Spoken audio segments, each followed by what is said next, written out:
When football fans are asked to name outstanding players, they usually talk of goal scorers who bask in the glory when the ball hits the back of the net. They're often seen as the most important players on the pitch, securing the points and exciting the crowd. There's Gascoigne! And here's a break on for Laudrup, showing tremendous pace, he's past the goalkeeper! If you ask many Rangers fans to name a player as important as any striker, they wouldn't pick a top goal scorer. They would pick Rangers' greatest ever goalkeeper, Andy Goram.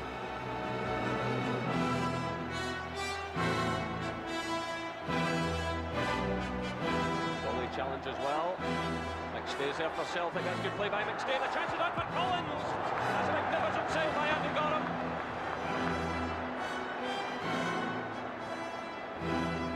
Andy's Rangers career began in 1991 after new manager Wlater Smith had taken Rangers to their third championship in a row on the last day of the season.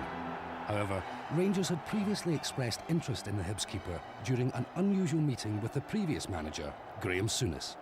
I thought I was going to go the season before.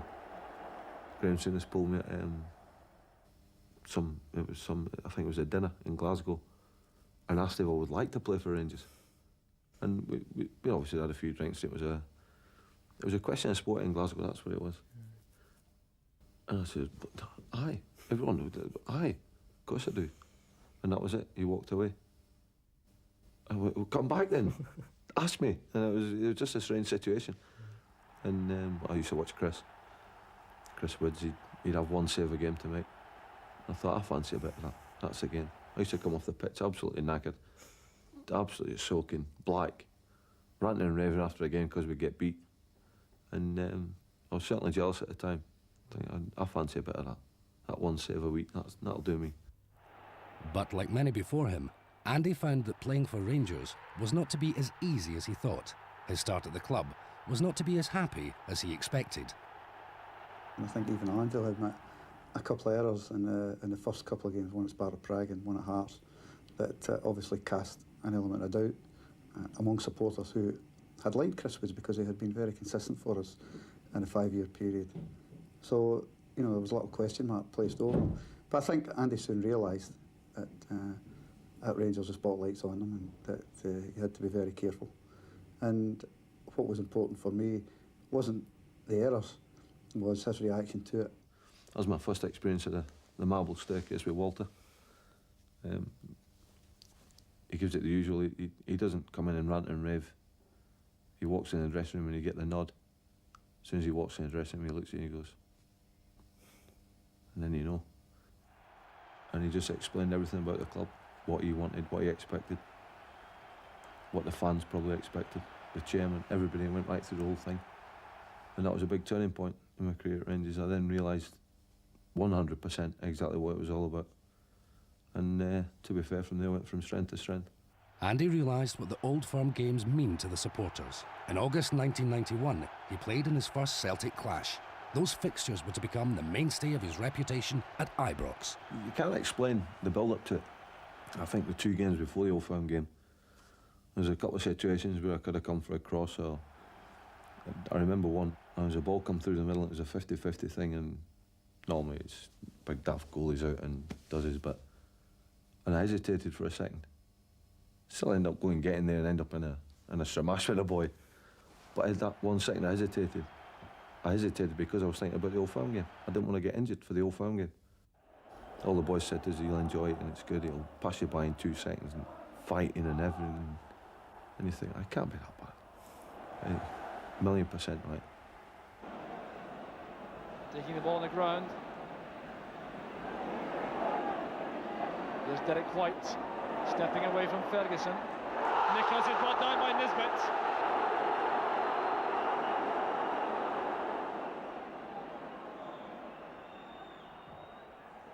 It's a fine effort by Nicholas. Excellent goalkeeping by Andy Goram. He must have seen this very late indeed. And the Scotland goalkeeper getting across to his left very swiftly indeed as that was bending in at the corner. This is Coyne. It was well read by Goff. McCall.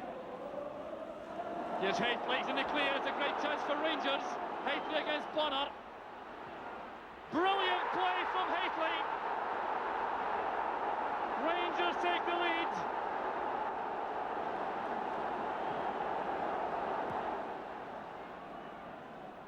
Head flick on there, the chance on now for Gascoigne. Brilliantly saved by Goram. Gascoigne's head flick, Trenny's return on the volley. Gascoigne hit that very well indeed. It was beautifully saved by Roland.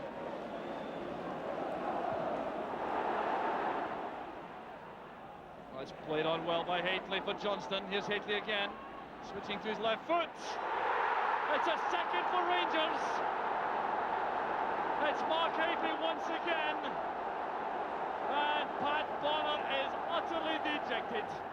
Ironically, it was Pat Bonner who took Andy aside in the players' lounge after the match to give him some advice about the pressure of playing for the old firm. Looking back on it all now, I wish I hadn't said too much to him, because I think from that he went on and started to play so well for Rangers. I just felt sorry for him. I wish I didn't say too much to him, because he went on and broke our hearts on many occasions. And I think at that time it was just a case of over a pint sitting down and saying, listen, you know, things will get better if you work hard at your game. And I was at the club with Celtic for a number of years before him, and I knew what it took to play at Old Firm level. And it's a special type of game. It's different than playing with maybe Hearts or Hibs, and the pressures are much different. And it was just a little bit of advice. As I say, I wish I hadn't said too much, but he went on to be a tremendous goalkeeper, both for Rangers and of course for Scotland.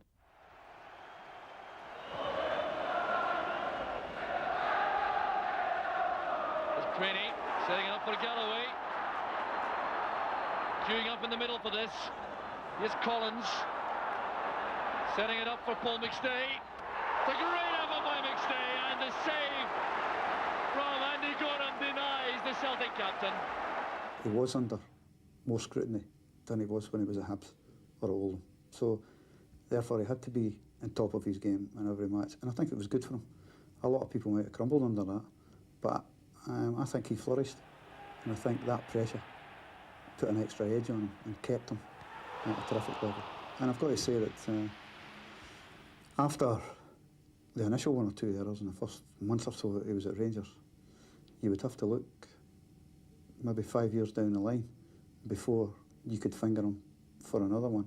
And I think that is probably the most remarkable, or one of the most remarkable pieces of consistency I've seen in any player at any time. He was one of those guys, since when he came to the club, he got very easily led into the whole tradition and everything that went on in the background from Rangers Football Club, which is now going away a bit from the club. Whether it be a good thing or a bad thing, that's up to Andy's opinion. But Andy loved that side of it, and obviously the Celtic game was the biggest game of the season. He just revelled in it. He just seemed to love the whole atmosphere, and it made him stand out even more than normal, which is something special, because his normal standard was exceptionally high, as we said before. Already in his first season, Andy was stamping his authority on the team by instilling confidence in the players in front of him. The whole squad knew they could rely on him in any situation. When you knew Andy was behind you, then you knew you weren't safe hands. Every player that I played with, you just felt comfortable. He could handle the back pass, could take it on the deck and distribute it. But his reflexes were second to none. Would be the best goalkeeper I've seen in my lifetime. It's great for the defence in front of to have a goalkeeper behind you that you can trust. I never had the opportunity to play with Andy at Ibrox, but I certainly did at Scotland, and I know that with that guy behind us, we could do our own job, and there was no need to worry or sit deep or defend an area where we felt that we couldn't trust the goalkeeper. Total trust in that guy. Mark's pouring men forward again. It's Robertson in possession. The chance on for Derek Ferguson. Great save by Goram. By the end of the season, Andy had fully justified his £1 million signing fee from Hibs, Rangers had scored 101 league goals and lost only 5 times in 44 games. The party was about to start against St Mirren. Remember, I think it was St Mirren at home. We won the league. I belted the ball up the middle of the park. Coyce ran onto it and scored. And again, Ibrox to win the league. Yeah, great feeling. And the cross posing no problems there for Andy Goram. McCoy is going through here, the ball holding up in the breeze, and McCoy is going to score! Me and Coyce and Durant, we went to, I think we did 3 supporters clubs that night, and it was just mental chaos. My first experience, and it was just absolute pandemonium. Like, great experience, you know, it was great. And we came back to the house. It was just a feeling you never feel anything like it. I remember we were sat in the bottom corner of the garden, me and Coyce. It was about 2, 3 in the morning, and we got a bottle of champagne each. And like 2 gnomes sat, and we just, you're the best player in the world. You're the best goalie in the world. We just went through all the daft things, you know. And that went on till 6, 7 in the morning. Never forget, he was dancing with his Alsatian. We just all had a great time. And it was then we realised, do you want more of that? You had a wee smell of it. You wanted to really get stuck into it and have a right good go. The next season was regarded by many as the best in the club's recent history. In season 92-93, Rangers won the treble and were unbeaten in 10 games in Europe. For Andy, it was the incredible bond within the squad which made the team so successful. This is great play by McCall. Petley lays it off, it's Ferguson! That is a brilliant goal by Rangers. People say the relationship between the defence and your goalkeeper is obviously important. People said that you must have known exactly what they were going to do. Of course you knew what they were going to do. I think the secret then was I knew exactly what they wasn't going to do. They weren't going to get themselves out in a stupid situation to leave someone else exposed. You know, they weren't going to get dragged out and leave a hole. John Brown added that wee bit extra. You put your house on and make an attack when it's needed. 2 different players. Coffey is obviously very quick, clever upstairs, and not saying that Bomber's stupid. Maybe. Only because he's down that end of the camera, he can't get me. And Bomber just gave me mid tackles. It was unbelievable. He was a great influence in the dressing room. You know, a real winner, Terry Butcher type boy, I would imagine. And it just all clicked. And it was a season certainly where we weren't going to be getting beat by anybody. There were many matches during that remarkable season when Rangers had their 44-game unbeaten run which stand out in the supporters' memories. The Celtic games are the obvious choice. However, for Andy, a game against Aberdeen brought out the passion which ran through every player at the club.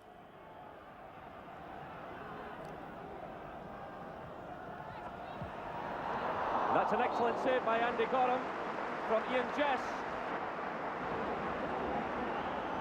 Kane looking for the head of Patalainen. McPherson's claiming he was pushed. Referee allowing play to go on. Patalainen getting in the cross. Headed away by Goff, only as far as Aitken. And Roy Aitken scores a sensational goal for Aberdeen. We were 1-0 down at half-time. Roy Aitken hit a volley from 20 yards. And I thought Spackers should have been closer to him. And I said that to him on the pitch. And he's turned around and give me a gesture, which it's an unwritten law at Ibrox. You don't do that in front of 50,000. And he repeated it. Blood's boiling a wee bit. We're getting beat 1-0. Roy Aitken scores, Celtic boy. So you're not at the best of frame of mind anyway, you know. And we came in half-time. And I said, just bust, you flip sometimes. We've all done it. I said, you ever say that again, I'll kill you. And he said something else. And we ended up going, we had a bit of a stramash. We had a bit of a fight with him. And we came out and won 3-1. So probably that was the answer. Now the fans getting more behind them. John Brown still well forward. Chess it down to Durant. Mikhailichenko. Durant. Oh, wonderful goal by Ian Durant.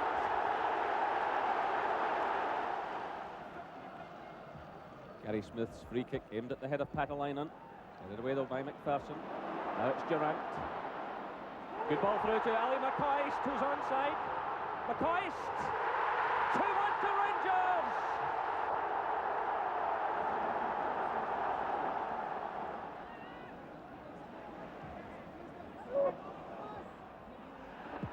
Mikhailichenko. It's only natural because you care about the club. You care about what you're doing. I think when boys go through the lives in training and games and don't have a fight with anybody, and they probably don't care probably as much as they should do, because you're going to have feelings about what people say and what people do on the pitch. The challenge for Celtic that year was as desperate as ever, but the strength and determination of the Rangers team would prove too much for the Parkhead side. Again, Andy's contribution to those matches was outstanding.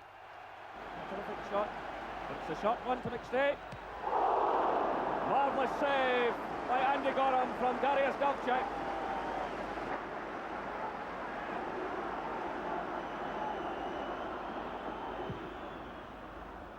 Andy Goram taking every advantage, finds Hitley. In comes Dale Gordon. Ali McCoy's there. Here's Ian Durant. Ian Durant scores for Rangers. Now it's Collins stepping in for Celtic. This is Slater. Good play by Slater. Can he get his first goal for Celtic? Play deserves. Hitley nipped in there just ahead of Mowbray. This is Boyd. And Andy Goram. A terrific save again. Well, Stuart Slater just cannot believe it. Tom Boyd got in the cross. What a terrific effort that was from Slater. He might easily have had a hat-trick in this second half. Dovchak's corner, punched away by Goram. Turned by Collins. Breaks out now to Peter Grant. Rangers under siege. This is Paul McStay. The chance on now for Gillespie. And again, Andy Goram defies Celtic. 92-93, that season was just ridiculous. We'd be 2-0 down, we knew we were going to win 3-4-2. I remember we turned around to Goffey one day, we won 4-2. And coming off the pitch, you just turn around and you say, we can do what we want. We could give a team 2-goal start, we know we're going to win. That attitude was crucial when Rangers met English champions Leeds United in the Champions League qualifier at Ibrox. But the start was not what the Ibrox fans wanted. And a brilliant start for Leeds, Gary McAllister. Silencing the Ibrox crowd in the most effective way. Collins came over, he's getting knocked out McAllister, he's volleyed it in the top corner. It's a strange one to say, but it was deafening silence. As though people say, well, they can't do that. We need to start again, that's not in the script. We need to start again, no. And we're just looking at it and saying, what's happened there? And it was just a shock, total shock. It's up to Lukic. Oh, and he's fisted it into his own net! The crowd certainly played a massive part that night. It was a fantastic atmosphere. No Leeds fans there. And it was just all night singing, getting behind us, and typical derby type game, you know, blood and thunder all night, and we managed to get the goals back.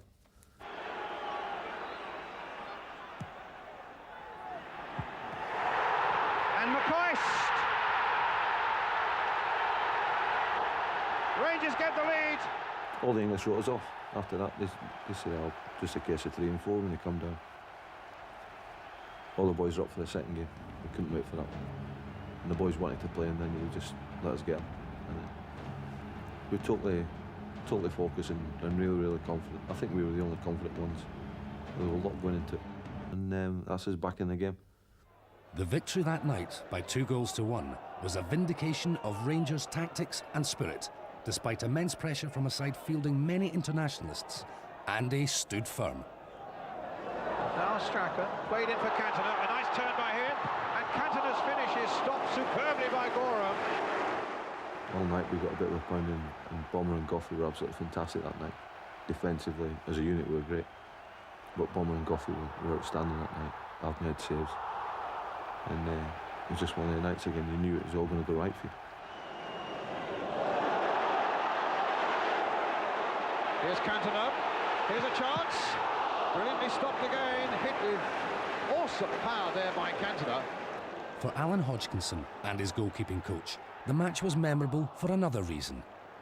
And I always remember getting a phone call on the Sunday morning, and it was Howard Wilkinson, who was the then manager of the England under-23 side.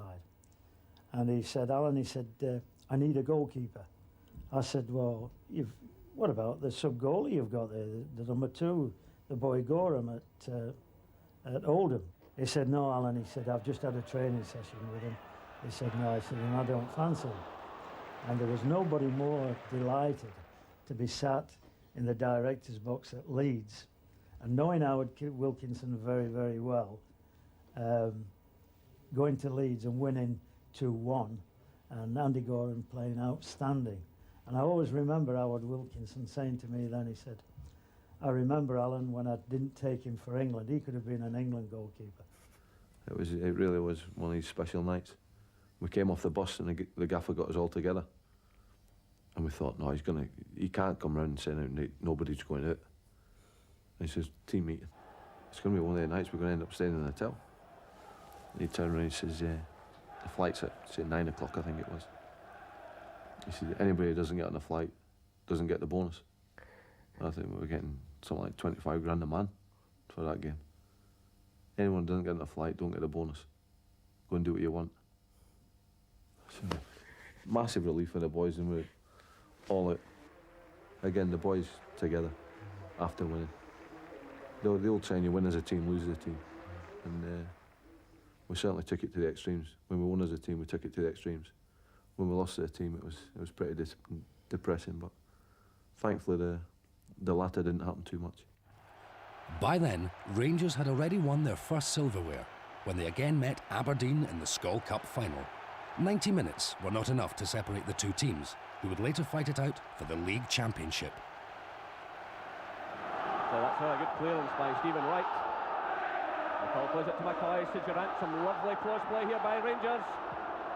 What? It's McCall! Stuart McCall! What a blunder in the Aberdeen defence!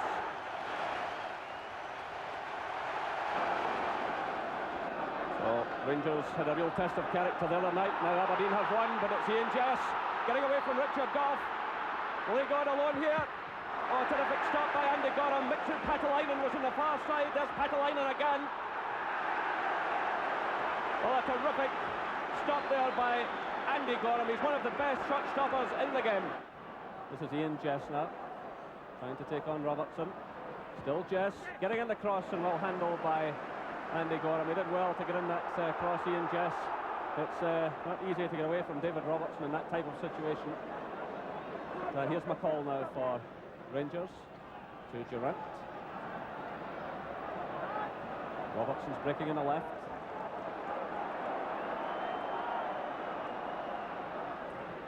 He fires in the cross, Hitley's in there, and the ball's in the back of the net. 4 months later, the two teams would meet again in the league at Pittodrie. It was vital for Rangers to win, as a defeat would allow Aberdeen's title hopes to soar. So Paul Mason will take this. They should open up. Fine header there by Patalainen. An excellent save from Goram. Andy Goram looking a little bit perplexed about the way in which Patalainen got to this header. He was free, booted that down to the corner. It's great goalkeeping.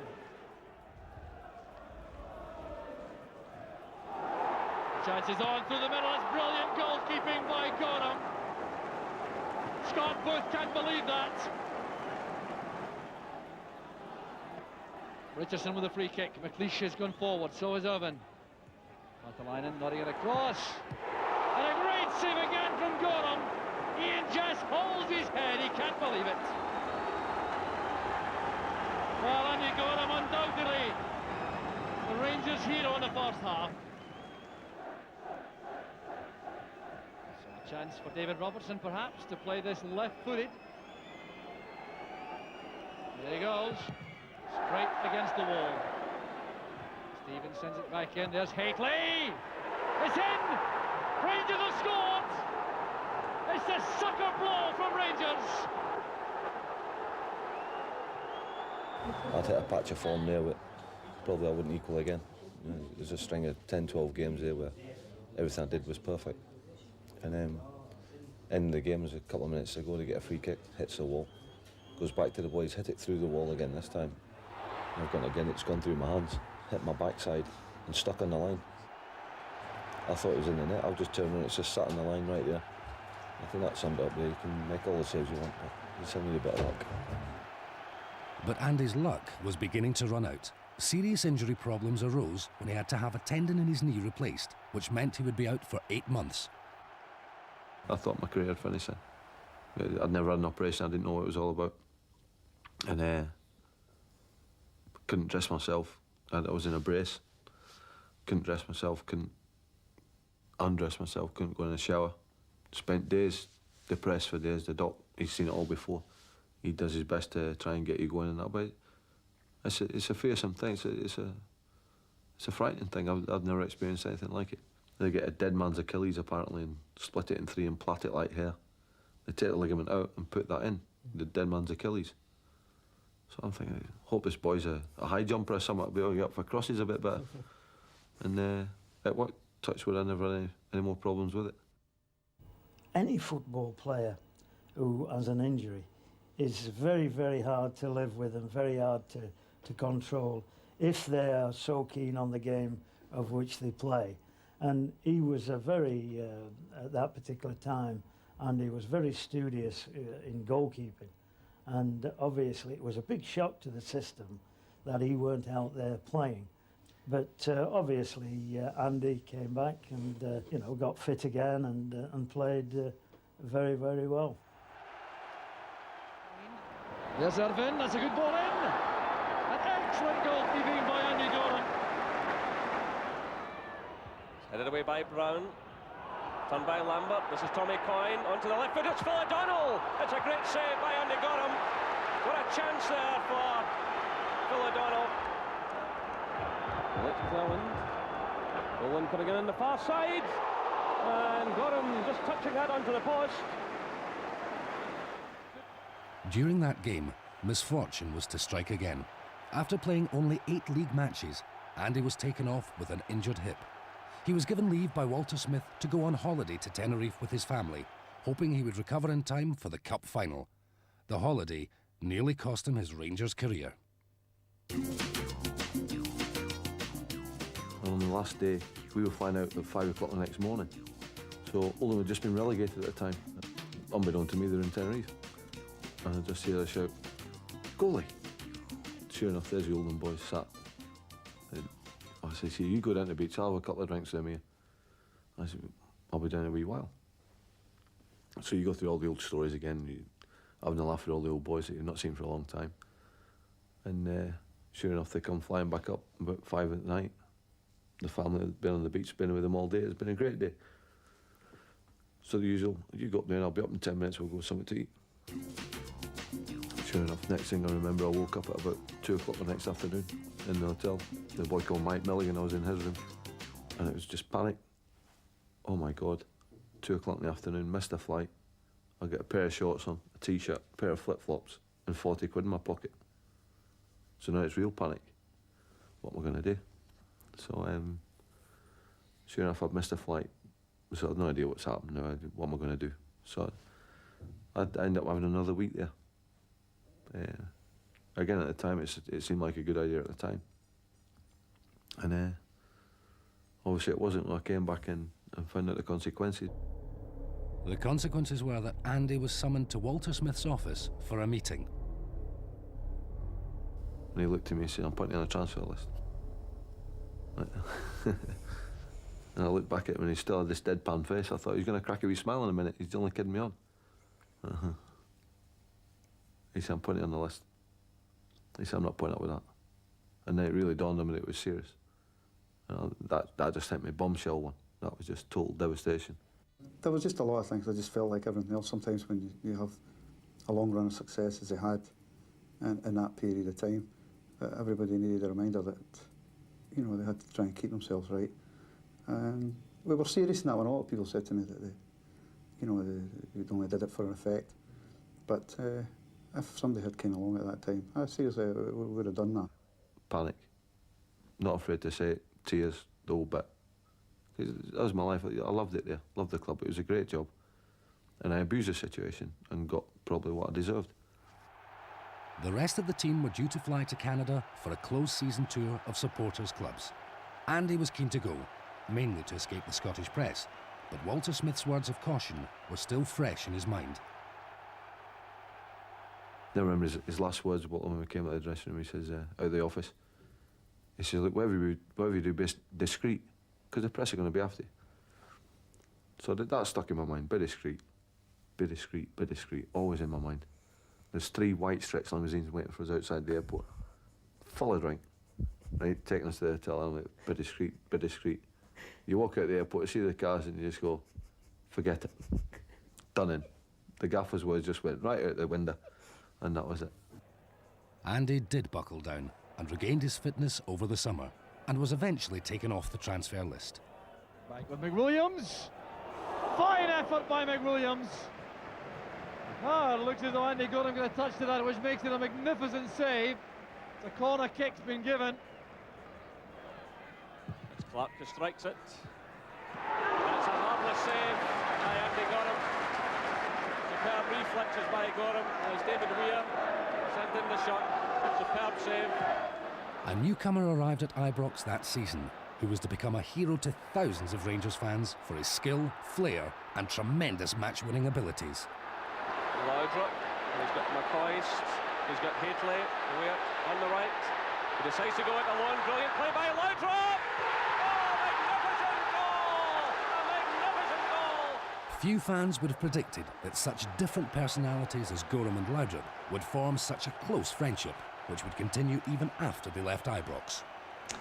Perhaps that's the key word to it, because we are very different and we have got perhaps different lifestyles. But one thing we have got in common is we like wine, and that's a good start anyway. And we have had some good times really. And I must say, he's the only player I've been in contact with perhaps on a weekly basis or a monthly basis since I left Scotland. So it's good still to keep in touch and go out for a meal once in a while, and we have done that, and hopefully we can keep on doing that. If you know you've got a great goalkeeper behind you, then you've got a lot more confidence, obviously, and the players can go forward and think, okay, if anything happens, we've always got the goalie behind us, and Andy is such a good goalkeeper that the confidence in the team just spreads out from the back to the strikers.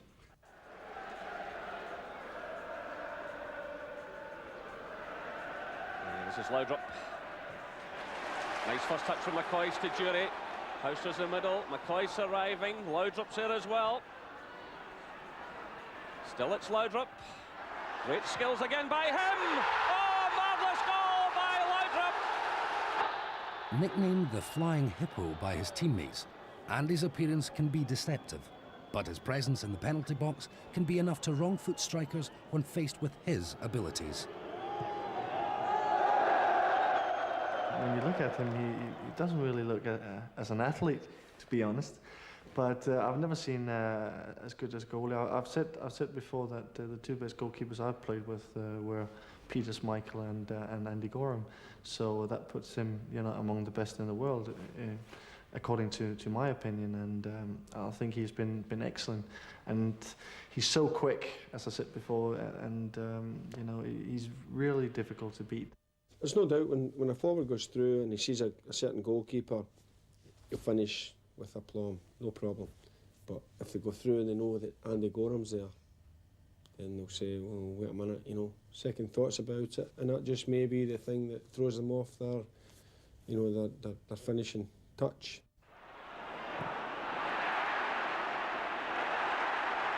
McStay picks up the loose ball. Collins to his left. McStay going it alone. It's a great save from Goram.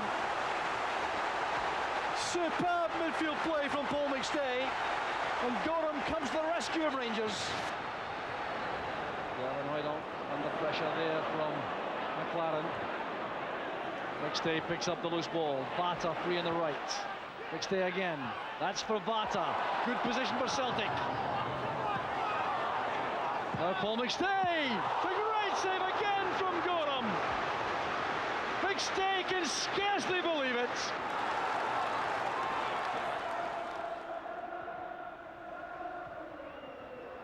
Goalie challenge as well. McStay's there for Celtic. That's good play by McStay. The chance is on for Collins. That's a magnificent save by Andy Goram. Rangers went on to win their 7th championship in a row, leaving Celtic trailing by 18 points in 4th place. To Andy, such success was a long way from his beginnings in the game. His father had played in goal for Bury and Hibs, and like all fathers, was a great influence on Andy. He never pushed me. I think he would have pushed me into football. I'd have probably rebelled and gone the other way. Like, if you're a kid and you get pushed into something, then the natural thing is to rebel against it. You don't want to do it. He was always there if I needed him. And obviously I always want to follow in your father's footsteps, it's an old saying, but it was just the father figure thing that always stuck in my mind. Plus the fact that, you're right, I was rubbish outfield, so I just ended up in goal. After being signed by Ron Atkinson for West Bromwich Albion at 17, Andy moved on to Oldham. It was at that time he first worked with coach Alan Hodgkinson, but Alan's first impressions of Andy were not what he expected. I went across and watched this reserve game during the evening, and the game proceeded, and he proceeded to concede 8 goals. And I always remember Joe Royle tapping me on the shoulder and saying that, but he's coming back from injury, Alan, and you know, he's not normally like this, so you'll have to accept that a little bit. And that was the first time I'd ever seen Andy Goram. Eventually, their relationship went on to become one of the most successful in coaching, but the early sessions did not run smoothly. First 2 weeks training with him, I couldn't get a grip of what he was talking about. I couldn't understand his techniques, what he was trying to do, and I'd get frustrated. I dropped the ball, picked it up and belted it down the pitch. And it was a windy day at Oldham, so I ended up 3 million yards away. I said, Andy, you see that ball you've kicked down the pitch, down there? I said, off you go and go and get it. Walk down there and go and fetch it back. And he looked at me. I said, no. I said, don't walk down. I said, run down there and get the ball back, or off you go back in the dressing room. And off he went, ran and got the ball. And then from then on, it was plain sailing. He got down to work. And at that particular time, he really was a little bit impetuous. And as a kid, you think I am the great I am. You know, you're 17 playing for Oldham's first team. Might not be a big thing to other people now, but at the time you think, yeah, you're the top boy. And he made me go and get the ball, and he said, ever do that again, I'll never work with you again. And that was it. Ever since then, we've been together. In 1987, Andy was signed for Hibs by Alex Miller. Again, he was under pressure as he was the club's biggest ever signing.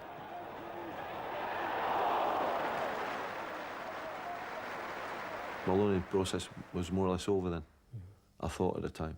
Obviously, I never stopped learning. I thought it's a time to really enjoy it, and I've made it now. Obviously, again, naive. At the same time, we did well at the time, to be honest as well. We got into Europe a couple of times. A couple of semi-finals. It was totally different than I used to get. Probably 12, 15, 20 saves a game. If I made a mistake, it didn't matter because I'd pull the team out with the saves I'd made anyway. So it tended to hide up the mistakes. Where at Rangers, it's totally different. You need to make that one save that's required. And if you don't make it, then you ask questions. So it's a totally different ball game that way. But certainly, again, another good upbringing there at Hibs. By 1995, Rangers had their sights firmly set on 9 in a row. Andy's injury problems were over, and Rangers had just signed another player who was to become a hero to the loyal supporters. And Hoyt waits in the middle. Through across though, one easily by McLaren. 2 against 2 up front here. Salenko and McCoy together. That's good play by Salenko. McCoy says Gascoigne racing through the middle. It's great play for Rangers. And Gascoigne has scored! It's a magnificent goal by Gascoigne. Wlater, he must have had nightmares about Gascoigne joining us. That's a good thing at Ibrox, you know, no one ever really got that accolade. If you had a great game on a Saturday, all during the week you get slaughtered off the boys, Durante and Coisy, and people would just bring you back down to level. Likewise, if you had a bad game, they'd lift you up and get you back playing again, you'd back confident. But he brought a new dimension to the dressing room and the pitch. We're just looking forward to seeing him play because we all knew he was a great player. This is Jury coming off his marker well. Alec Dillon on the near side. Mikhailchenko in space. Gascoigne going through, a chance here to score. That's a brilliant finish by Gascoigne. Once a decade you get talents like that. And one boy that could change a game for us, no doubt. And I still believe, whether Walter and the chairman agrees with me or not, doesn't matter because it's my video and I can say it. I think when Gascoigne went with 8 games to go, that cost us the league and the cup double. I think we'd have won the double that year if Gascoigne hadn't gone, because we certainly missed him the last 8 games, and it was sorry Gaffer and Mr. Chairman, but I think we would have kept him for the 8 games. Would have been okay. Andy's own form was outstanding that season. Once again, he proved his worth against his closest rivals. There's Van Hooydonk. Great save by Goram. A brilliant free kick that by Van Hooydonk, swerving in the far corner. And Goram here at full stretch to get to that. Corner kick will be taken by Donnelly. Goram again coming to punch this time. Winning the championship for 8 and 9 was the games that we had to beat Celtic, and in every game he played in, he was outstanding. And if you look at 4 times 12 points, he won us 10 of them. He got us 10 of those points without a doubt. A chance though for Celtic. Andreas Tom, Rudi Vata has scored against Rangers from a free kick at the end of the last season, and John Collins makes a habit of it. He's over the ball. There's Collins. Magnificent save from Goram. He hates getting beat. He's like me. He hates getting beaten training, and if you put one past him, give him a stick, he loses his head and he goes off it. Just having him behind you, he's a leader from behind. He doesn't have to be captain, but he's our captain at the back, behind the back, and he's just solid. It's Woodthorpe who gets it away now for Dodge to chase it. Drops in behind Goff, who's under pressure here. Still it's Dodge playing it through, trying to find Booth, but overheading it. And now it's Robertson stepping in for Rangers. There was a real chance here for Aberdeen to do something. And Goff had let the ball drop in behind him, and now it's McLaren making a mistake. And this is Scott Booth, and Dodge is in the middle. And well taken by Andy Goram, it had to be. But again, self-inflicted wounds by Rangers, giving the ball away. Scott Booth pounced. Dodge was in the middle, and Goram reacted well. Still it's Heatherson, leaving it now to little Joe Miller, who does well. He gets a bit of space here. It's back for Dodge, and it's Petrich who got his foot to the ball, and then Robertson cleared it high near. It's still not properly cleared, and then comes Glass, and Stephen Glass's header goes right into the arms of Andy Goram, who's not at all happy with his defence. Still the danger wasn't cleared, and Glass was given an opportunity. He's waiting for this free kick. And it's there by Rangers, and it's Craig Moore who scores. They're mental. They are mental for a start. Never going to have a chance with a goalkeeper, especially Andy Goram, because you always come off worth. But they've got to be more mentally and physically prepared for a game. I can make a mistake, but I've got another 9 players to help us out from that. Andy cannot. As a keeper, you cannot make a mistake, full stop. That consistency was never more evident than in one of the most memorable Old Firm clashes in recent years. In a game balanced on a knife edge, Andy was simply breathtaking.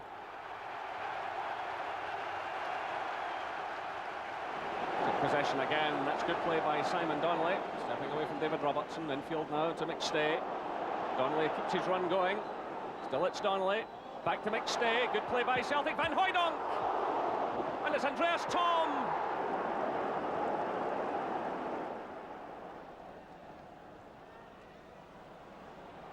Touch from Richard Goff. This is Gascoigne. Still it's Gascoigne forcing it through. Chance on here for Laudrup. And it's a great goal by Laudrup. Rangers 1, Celtic 1. Again, there's a fair bit of movement the far side of the box. Gascoigne strikes it in. And it's there. Super Ali does it again. He's been in the field only a few minutes. It was Gascoigne who provided the cross. And McCoy with yet another header. With the score standing at 2-2, Celtic turned up the pressure. Only the goalie stood between them and victory. Played off by Tom. It's Collins again. Good play by Collins. Tom, a nice change of direction. Challenged by Goff. This is Tosh McKinlay. That's a great cross. What an incredible save by Andy Goram from Van Hooydonk.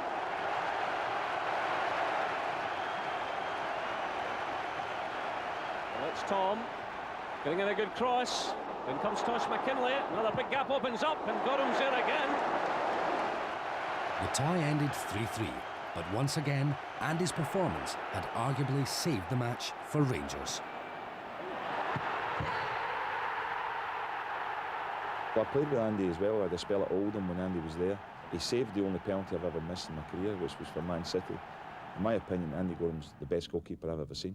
And I was quite open saying that, and I've picked in occasions my best team over the last 25 years since I started playing, and Goram's definitely in it. I've never seen a better all-round goalkeeper than he is. I think if you just take the Old Firm matches, the points he saved against. In fact, I think Tommy Burns is at Reading because he had Andy Goram. So when you think of the situation that's happened there, just even with the Old Firm matches, yeah, he's definitely responsible for 10 or 15 points. He doesn't look a threat. He's one of them. If you've seen him walking up the street in the supermarkets, you think, nah, he's in a world-class people. You think, how can he move? And the saves he was making, bottom left-hand side, the right side, top corner, he's very fast, very mobile, and like I said, he was an amazing keeper when I was there. I wouldn't play on many better keepers than that.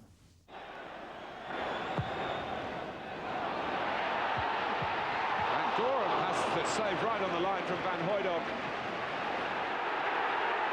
O'Donnell goes for glory himself, touched under the post. I want to save again from Andy Goram. Due to such high standards from Andy and the team, Rangers once again had defeated the Celtic challenge. However, their ancient rivals were determined to stop Rangers from equalling their 9-in-a-row record. They were the only team that was going to stop it. There's no other team going to beat us in the league. I don't mean beat us in the game, I meant to win the league. So it was in their hands. That was always the incentive, because it was Celtic as well. They were the one team that could stop us, and they couldn't. Asking a lot there of McNamara, but Cleland is very quick indeed. That's good play by McNamara, making something out of very little. Here's Veekhorst. That's a good save by Goram.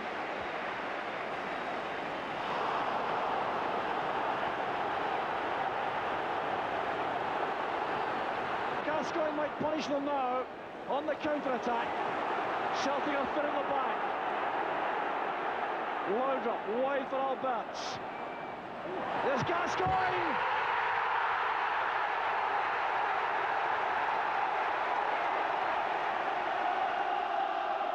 It reaches Di Canio, chance on here. Still Di Canio! And Goram makes the save. Oh, it's brilliant play by Goram. The next Old Firm encounter was to be the most remarkable match that many fans can remember. Andy was coming back from injury to face a Celtic side who were top of the league. Only a victory would be acceptable to the Rangers fans. Well, that was a crazy game because I was already sent off. I was up in the stand that night, and no, it was just an unbelievable game, and the whole thing just went from end to end. Our players, for a spell in the game, tried to play offside for some strange reason, started to push up and try and play offside, which is obviously criminal against like the Gascoigne and Laudrup. We can lift our head and see what's happened. Van Vossen had the miss, and I was sitting right behind Wlater Smith in the dugout that night, and you could just see Wlater and Rangers looking up into the stand and just couldn't believe what happened. It's Celtic to challenge Goram through Van Hooydonk. He doesn't really seem to be disguising his intentions. And Goram got to it with outstretched arms and strong fists. I mean, many a game I sat and watched at Parkhead or Ibrox, and I felt for Tommy Burns at the time. I must admit, I mean, I'm sure there were people that you actually went, oh, you know, I can't believe he's done that again. And I remember one game in particular, and Andy had save after save, and these two guys in front of us, you know, and they were anything blinding about how he could possibly do this again to them. It was as if it was something personal, you know, this guy was doing this to these guys, you know, and the look in their faces was, you know, it's so hard not to laugh when you're there, but you've just got to say, fine, you know, and carry on with it. But there was, as we've said, it was unbelievable against Celtic. Grant. Donnelly. They're lining up in the centre, well played by Goram, not once but twice. I think it was the difference in vital games, you know, for us, where had we won maybe 1-0 firm game in over a 2-year period, we'd have won the league. And Andy Goram made some unbelievable saves that defy description. Tom going ahead of Tom Boyd. Here he is, Andreas Tom. Goff backpedaling, Tom's past him, and Andy Goram has made the right goalkeeping decision yet again.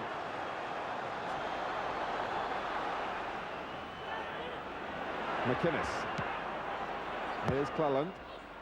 Gascoigne took that beautifully. The pass for Laudrup. Kerr comes off his line. Penalty. The most thing I relied on Andy most was that I missed a penalty at Celtic. And going up to that penalty, I was miles away and I missed it. 20 minutes to go. Gascoigne steps up. And Kerr has saved a Paul Gascoigne penalty. Well, we expected a monumental match, and we've certainly had one. And this is Peter Grant for Celtic. Cadet. Donnelly. And Celtic have got a penalty. I was just like numb, and I just played the game. And when they got the penalty, I was like shaking inside and thinking, oh, you know, big games, these are the biggest games in Scotland. And then all that was left was for me to rely on Andy. He was the only one on the pitch could have saved me. They said when I got to Rangers, you're going to play against Celtic one day, and you 1-0 up with 5 minutes to go in a big game, and they get a penalty, and you save it. You'd be like that. You'd forfeit a month's wages for it. You'd do anything to do that, to be in that situation where you could stop them from scoring and you win the game for Rangers in the biggest game in the world. So, Gascoigne's already had his penalty saved for Rangers. It's Pierre Van Hooijdonk to keep his nerve for Celtic and keep them top of the table. And Goram has matched Kerr's achievement. That's probably as good as it gets. There's not much better than that. It's not often I get animated that way. But I think with the whole importance of the game, and I suppose it's like scoring the win in the last minute. You know, that's my bit of glory, and I enjoyed it, and it'll live with me forever.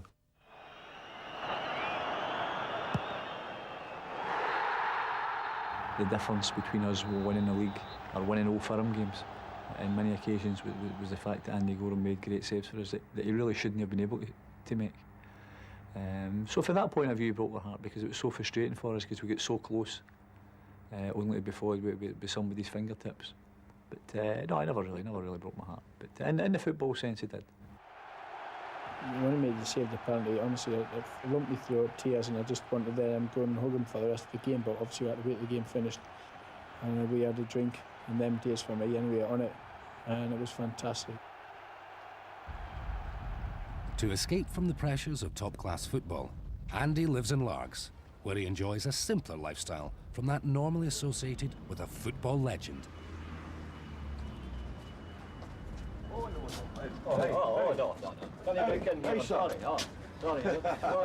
This is the place you come down, and I've stayed down here for 2 years now. It's a place I can get away from it all and relax and listen to these idiots having a go at me. One to my list, Joe Harper used to play with Aberdeen about 25 years ago. Currently my minder in Largs. Any hassle, he's a boy. Jimmy 5 Billies, Gaz's pal. Well, this is wee Andy 10 Billies. Anything needs doing, we need any bookies lines or anything, the wee man's there to do it. Unfortunately, I lost my licence a couple of years ago. I turned to this man. If this man ever writes a book, tell him. The young chap that drives about all the time for us, picks us up when we need him the most. If he ever writes a book, bestseller. It's this one. Don't know what he's doing in Largs. Currently owns the Loudon, unofficially. Rangers #1 fan, Toby. And Walt's a resident Blue Nose. The chef in here is actually a Celtic fan. We just got beat 5-1 last week. We just had something to eat, and it was absolutely rotten. I don't know he's done it. I think he's done something to it. But he's disappeared now, so it's all right. We're going to get him after. We've sort of known each other for quite a while, but it was really when he came down to Largs. I moved down to Largs about 5 years ago, and Andy came down to stay, and we started going out and playing golf, and just really started mucking about together. We'd always come in here and watch the football. I would go for a meal in the house and watch football there, and just he's a great guy. He's a good guy, you know. And I think one of the most important things, as far as I'm concerned, is I can slap him every now and again. He deserves a slap now and again. But one of the good things is he's one of the boys. You know, he is really one of the guys. He doesn't put any airs and graces on, and a lot of people don't appreciate the things that he does charity-wise as well. And yet, you know, we got a lot of stick about him, about, you know, what he does off the park, and it's a load of rubbish as far as we're concerned. We know that 90% of it's a load of rubbish, but certainly his ability is unanswered. I'm happy with 90%. We were in the pub months ago, and there's a pest of a girl in trying to get into the company all the time. We don't want anything to do with him. The boys began to get a bit paranoid. This is in Largs. He's in trying to get in the company. I says, here. I said, how do you fancy a couple of days in the sun?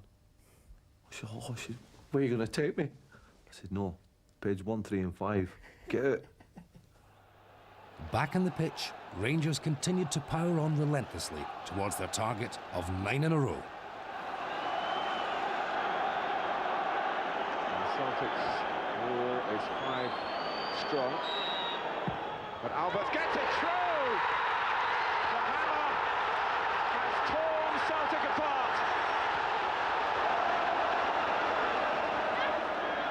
Tim McCluskey getting the wall back.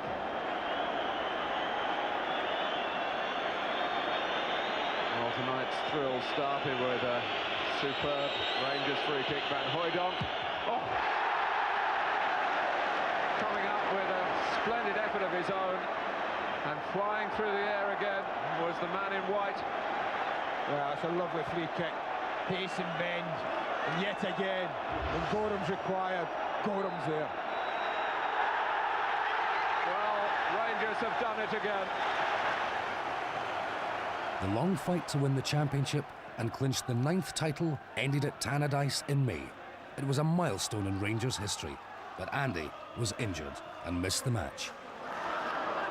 Miller's cross is a good one, that hits Laudrup! It's a classic from Laudrup!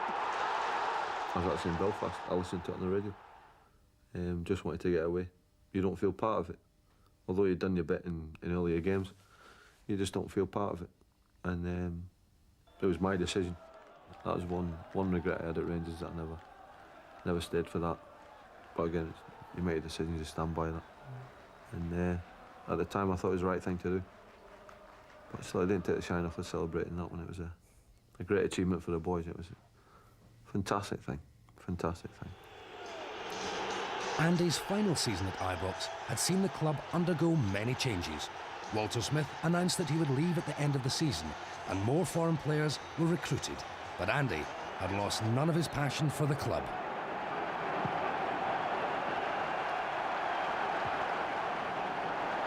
Ten setting himself. Well, for all the years that Rangers have played Celtic and all the importance, there can't have been too many better goals than that. However, at the end of the season, Andy realised he would be leaving Ibrox for the last time, along with many others who were Ibrox greats. There was 5 or 6 who knew we were away, and I think the other boys felt, I'm not even going to name them, people who knew they are. Boys, like I said, they've never cried in front of their families before, probably. Hard boys, I'm talking about boys that could, you know, the emotions aren't easily come by with these lot.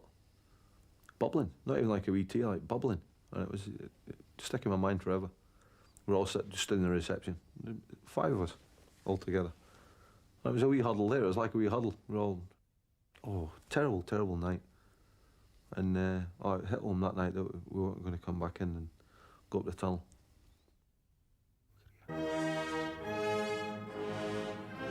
Copenhagen, home of Copenhagen FC, where Andy hopes to continue his remarkable career, following in the footsteps of Brian Laudrup he travelled to Denmark for a training session and to discuss a possible signing deal.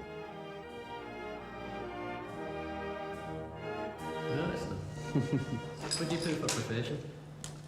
Unemployed at the moment. Hopefully by tomorrow I'll be employed. Despite the temptation of such a cosmopolitan city, Andy and his associate Jim Fox renounced the bright lights for more cultured entertainments. I've just been in the shops, I've just done a bit of shopping, and I've just found 2 old friends of mine. I think they'll know who they are when you come in.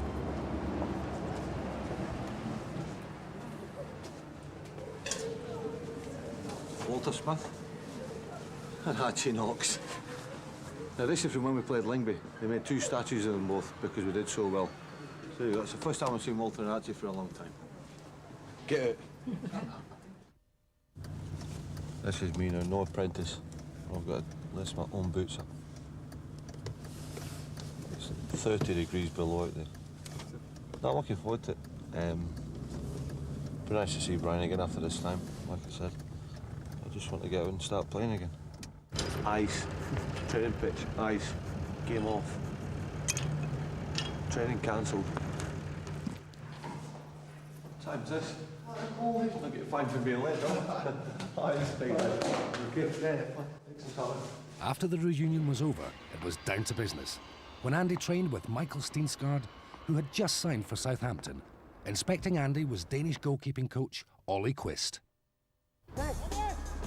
Although he hadn't trained for 3 weeks, Andy showed that he had lost none of his ability despite the freezing temperatures.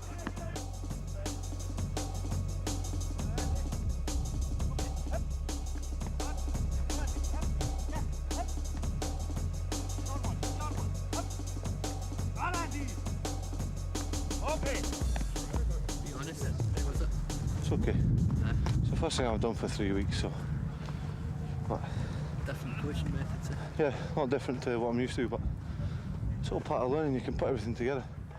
Well, I didn't know I was coming to Iceland. I thought I was coming to Denmark.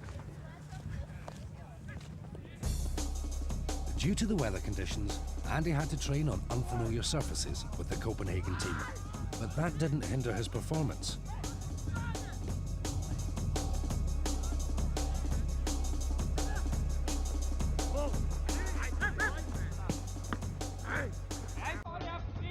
Probably the coldest I've ever been on a pitch, apart from when we played CSKA Moscow in Bochum. And we've got a goalkeeping coach that's obviously done different things than I'm used to. I thought it was Colin Jackson at one point there, jumping over the hurdles. But it's different, I've enjoyed it, and hopefully done enough to try and give him a good impression. Although no contracts have been signed, in January, when the Danish clubs start training after the winter break, Andy will join them for pre-season training.